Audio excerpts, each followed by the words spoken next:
A pleasant day to my dear students. Hello, hello. My name is Ma'am Gwyneth and welcome to our English class. I do hope so that you are doing great and good at the comfort of your homes while watching this video. And I am sure that you are very eager to learn something new today. So before we proceed, I have prepared a game for you guys, which is entitled Watch and Complete Me. Allow me to read the game mechanics. Okay. The teacher will flash short videos from famous brands. An incomplete slogan will be presented next to the video, and the task of the students is to complete the phrase through what they have watched or seen. Ayan. So I have prepared 5 short clips for you, class, and what you're going to do is to watch and listen carefully to the videos, and for you to answer the next slide, the question to the next slide, or for you to fill in the blank word into the next slide, the slogan, which can be seen in the video I will present to you guys. So are you ready? I bet you guys are ready. Yes, so okay, let's start. For our first video, here it is. Other moms would worry, but I'm confident. Para triple ang laban niya, I give him the mas pinatibay na Bonakid Preschool for a triple boost advantage in growth, energy, and immunity. Dahil wala siyang inuurungan, kailangan triple ang laban niya.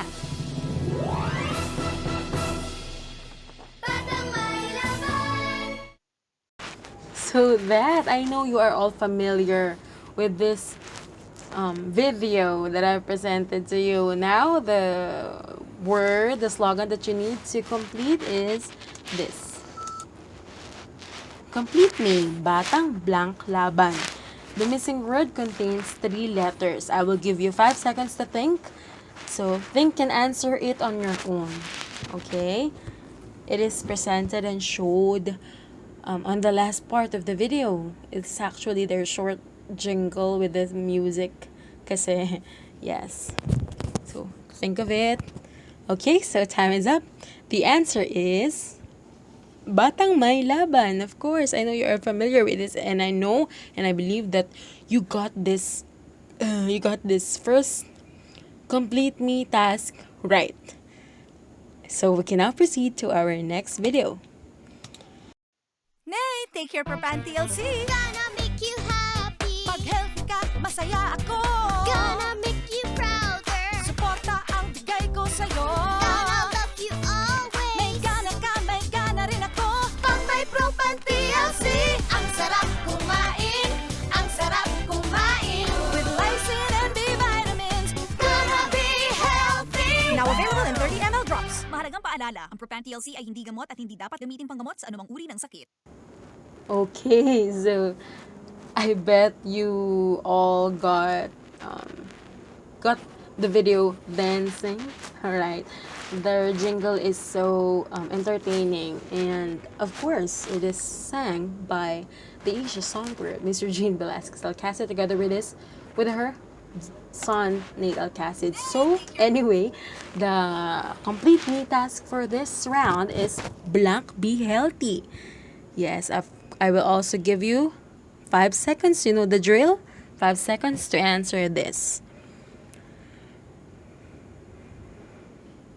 Okay, so the answer is gonna be healthy. They actually sang this part too, just like from the first video. So the answer is gonna be healthy. Okay, so now we can proceed to our third video clip. Sus!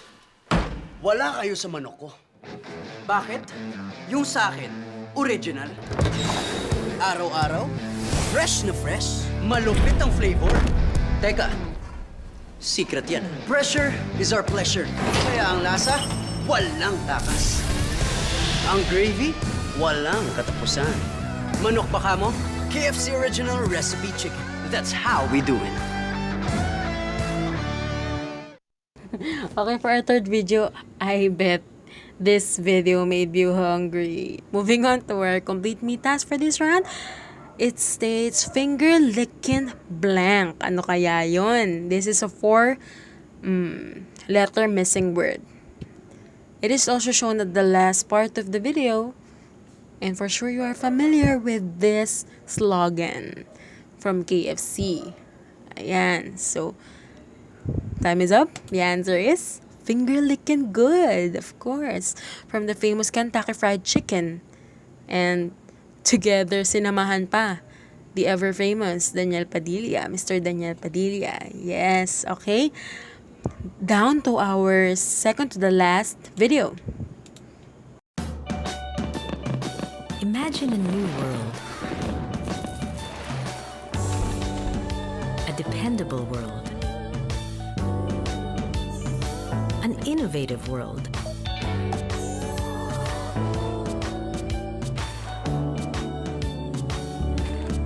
A flexible world.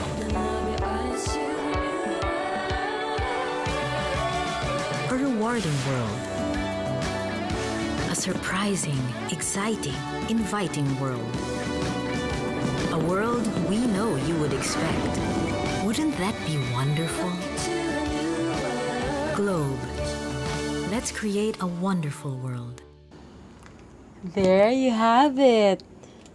For our fourth video, it is from Globe, an exciting, inviting, vigorous world. So, ano kaya itong missing world dito sa lahat ng adjectives na sinabi ng ad na yon? It states, creating a blank world. This is a 9-letter missing word.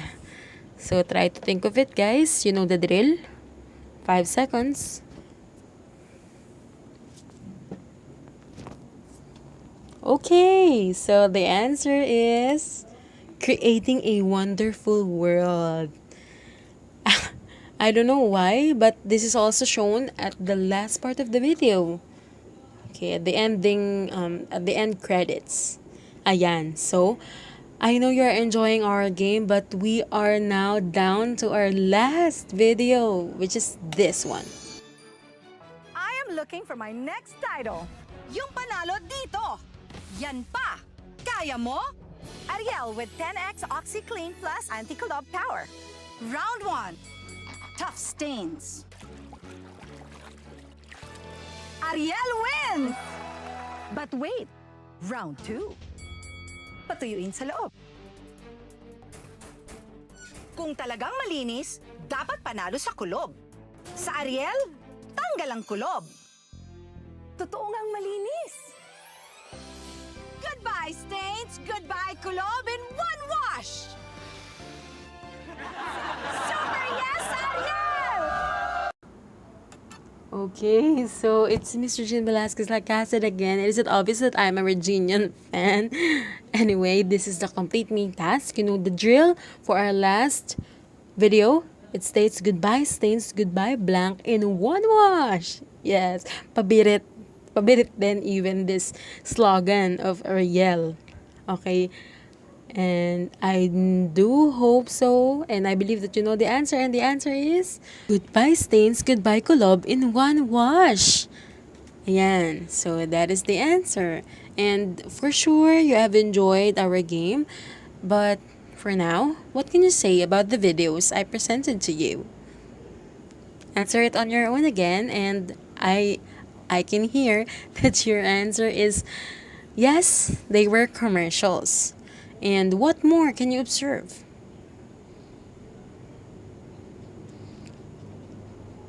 Very good and nice observations. The phrases or the slogans that you have guessed are also called taglines, which are used by the advertisers to catch attention to the buyers, consumers, just like that. So now, based on your answer, and now I will give you again set of questions that you are to answer on your own. Okay, our first question is, did the commercials affect you in different ways? Emotionally, physically, mentally? what did the commercials affect you? Okay. Now next, did the commercial persuade or encourage you to buy or patronize their product? And the last question is, what do you think is the purpose of the video that you have watched? Okay, answer that on your own again, okay? You know the drill. And based on your answers to the given questions, what do you think is our topic for today? It could be commercials, right? Advertisements. What more? And if you're thinking it is propaganda, well, with our activity, we knew that that advertisers use propaganda techniques to catch attention that will likely make us buy their products and use their services. So today, we will be learning about the nature of propaganda as well as its types or the propaganda techniques. Okay? But before that, let us first define what is propaganda. So, propaganda is a form of communication that deals with the dissemination of information. What do we mean by dissemination?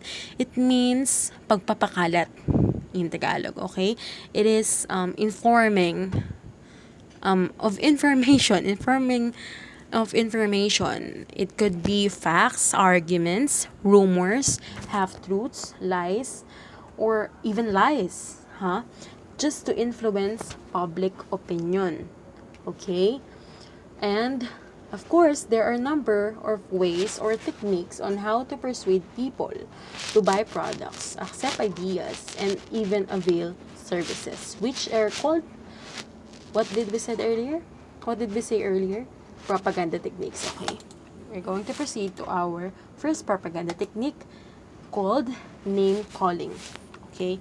Name calling gives a negative symbol or bad label to establish an unfavorable opinion or hatred of a person or idea. So basically, it is also bad mouthing or like discriminating others just to have the attention or just to get the favor or the side of people. Okay, this is used to make the audience reject, just like what I've said, or the person or the idea without examining what the label really means and looking at the available evidence. Okay, I have here an example of name calling, of course, for you to further understand. Okay, our example here is very vulgar, right? People rallying, right here you can see. Wait, I will. Right here, people rallying, and they are carrying a placard with a red color, and as we all know, red is very a very is red is a color that really catches attention of many and really symbolizes war, just like that. And they are name calling Duterte. They are wanting to oust Duterte. Of course, for someone who will see this, they will, mapapaisip sila bakit ganun. And basically, this group of LFS, as shown in their placard, is name calling our President Duterte. Okay, and moving on to this side of our example, for our next example, for instance, look at this advertisement by Burger King. You can see here, they are ridiculing, harap-harapan, no? They are ridiculing McDonald's famous Big Mac. And they also use this statement, seems more like a medium Mac. See, they are name calling other brands. So that's name calling. That's the propaganda technique, name calling. Okay? So for our next technique, this is called transfer.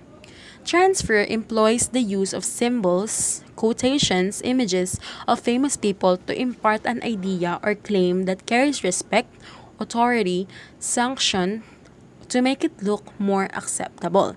So mostly under this technique are most people who uses this technique are using religious and patriotic images. Those are commonly used under this propaganda technique. So, huwag kayo magugulo.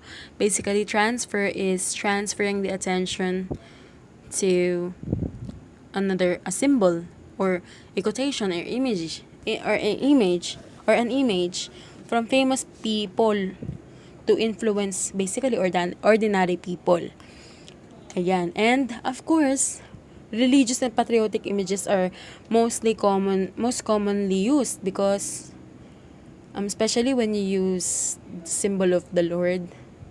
Of course, if someone sees an image of you, even they do not know you, just even if they do not know that famous person personally, when they saw him or her being religious, it really has an impact. Okay, so for us to further understand, here are examples. I also prepared two examples. First is President Duterte kissing the flag of our national Philippine flag, and it shows patriotism or nationalism, right?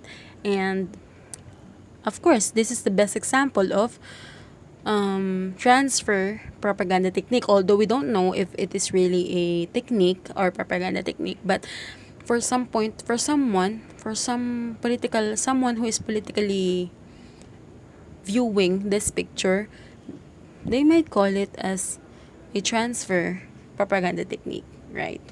And for the other one, you can see that there's a TV or like a poster that an influential female group named Backwink, and they are wearing blonde hairstyles. They rock the stage and exclaims. Teenage girls, on the other hand, these two right here, imitate the trending blonde hairstyles of this female group. That gives them a positive feeling of being one of them,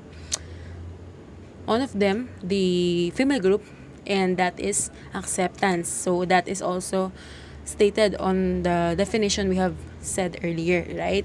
So I hope transfer propaganda technique is clear. So we can now proceed to the third propaganda technique, which is glittering generalities.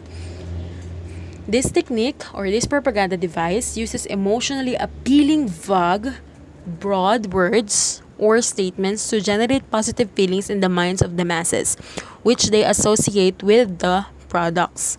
So, basically, glittering, di ba what comes to your mind when they say glittering? Glitters. They uses fancy words to elicit a positive response from the viewer.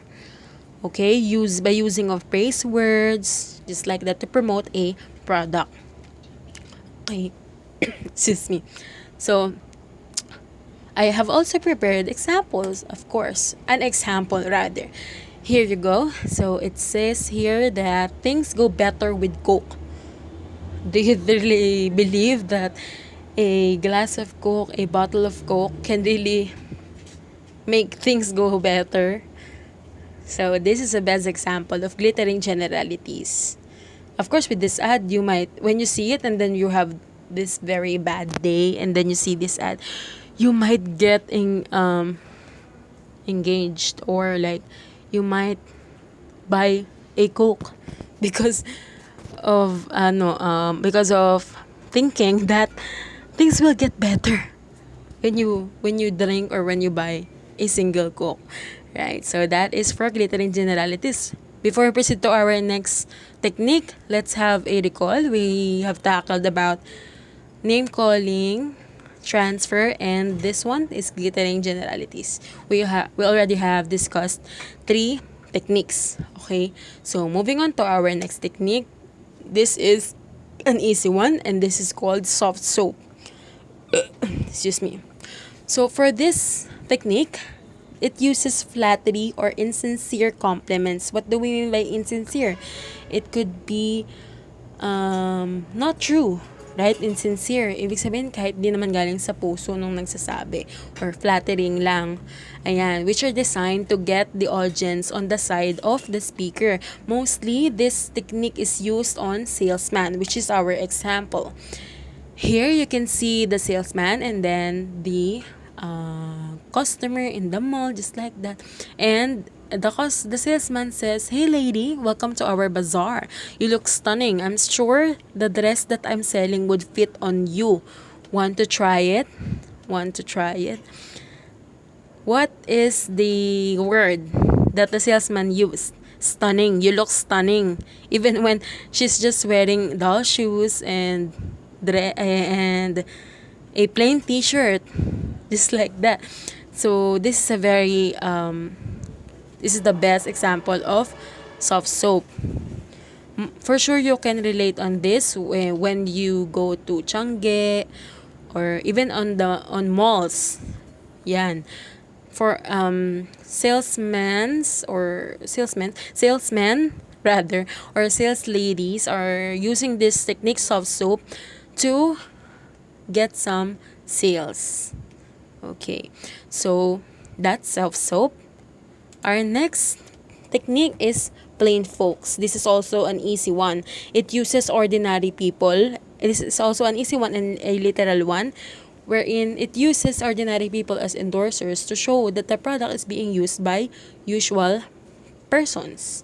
The endorsers, the advertisers are using plain folks. It's a plain personalities, ordinary people, to endorse their products, to show that, of course, if a normal person sees that a normal person in a commercial uses the product, they can think of that the product is affordable, wise to buy.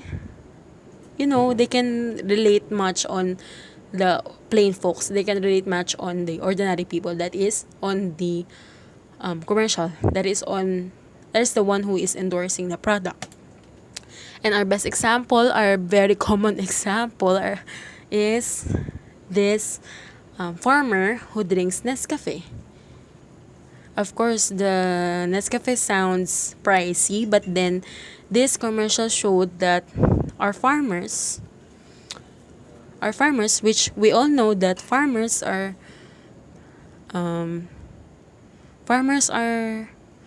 just getting enough for the everyday expenses, or maybe lesser than what they really need, when in fact they are the reason why we have rice to eat, right? And so that is so in this commercial they use plain folks. And also on our other example, the ever famous McDonald's commercial, wherein Elise and I forgot the name, Tony Labrusca, if I'm not mistaken, Tony Labrusca, they are both not yet influential or famous when they made this commercial. So McDonald's used them both to inspire and transcend to their audience. If you haven't watched it, you should watch it. I think it is entitled Tuloy Pa Rin. You can search Tuloy Pa Rin McDonald's, and it is a very touching commercial that lead to a series pa nga. Ayan, they use plain folks to relate to their product, as an endorser to their product, okay? While on the other hand, if this plain folks uses ordinary people to endorse, on the other hand, you can see here in our example that Coco Martin endorses Nescafe, same as the one the farmer is endorsing, and Aldab Nation, this is so long, I think 2016, Aldab endorsing the new product of McDonald's again. And as we all know, they are both influential and very well-known actors and actresses on famous personalities. Ayan. So, and if the other is plain folks, we also have the famous, we also have this technique when a famous person endorses your product, which is called testimonial. Ayan, just like what I said, a famous person or celebrity endorses the product to give testimony and influence the people. Okay, so that's the difference between plain folks and testimonial. And to our next technique, which is bandwagon. For sure, you are familiar with this word, and it is also a propaganda technique, which is when you are attracted and convinced to use a product or join an activity because everyone is doing it. Have you joined the bandwagon, as they say it? And here's an example. McDonald's placing on their sign the statement billions and billions served. Of course, if someone who doesn't know McDonald's and have read this statement, they will surely be engaged, or they will surely be amazed, and they will catch they can catch attention of many. And so that's bandwagon. And for our last, I believe this is the last technique, which is called card stacking. Let us first have a recall. What are the techniques we have discussed?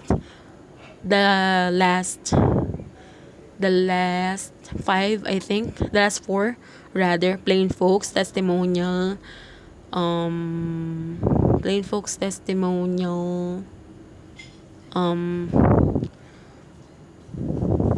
name calling, the glittering generalities transfer, bandwagon, and the and this card stacking. Yes, we got 7.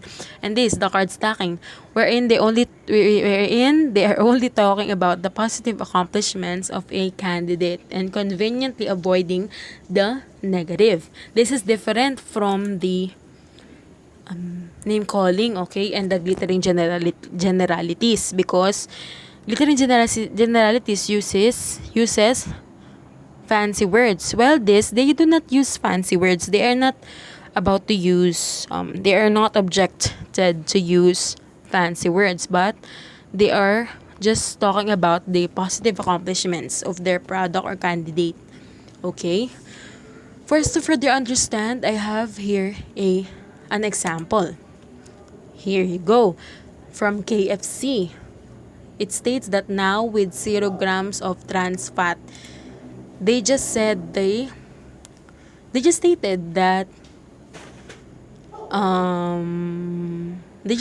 that their chicken is now with 0 grams of trans fat, when in fact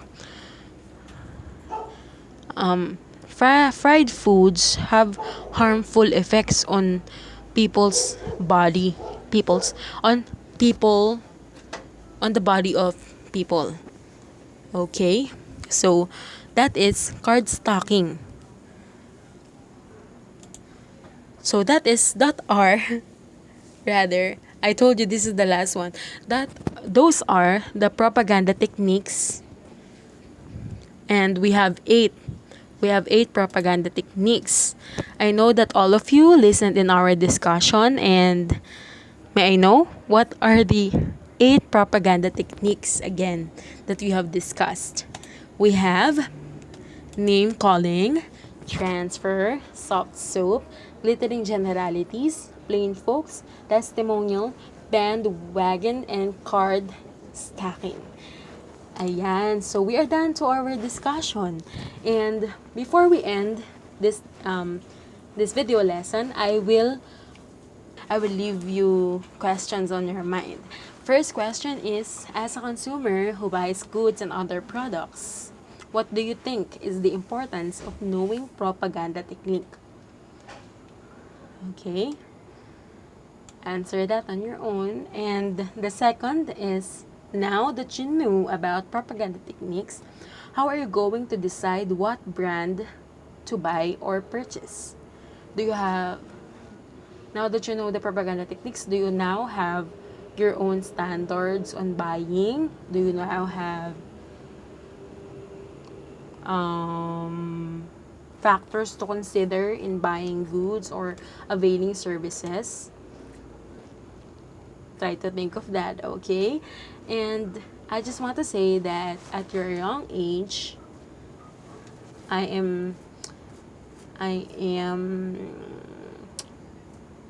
happy that you can be the reason for change and become wise consumers, buyers, and citizens of the Philippines. Not just using the technique of bandwagon, okay? Not that. Not that. Okay? Thank you for listening. These are our resources in order to fulfill this discussion, our video lesson, and I hope you learned something new today. Again, I am Ma'am Gwyneth, and thank you until our next English class. Thank you.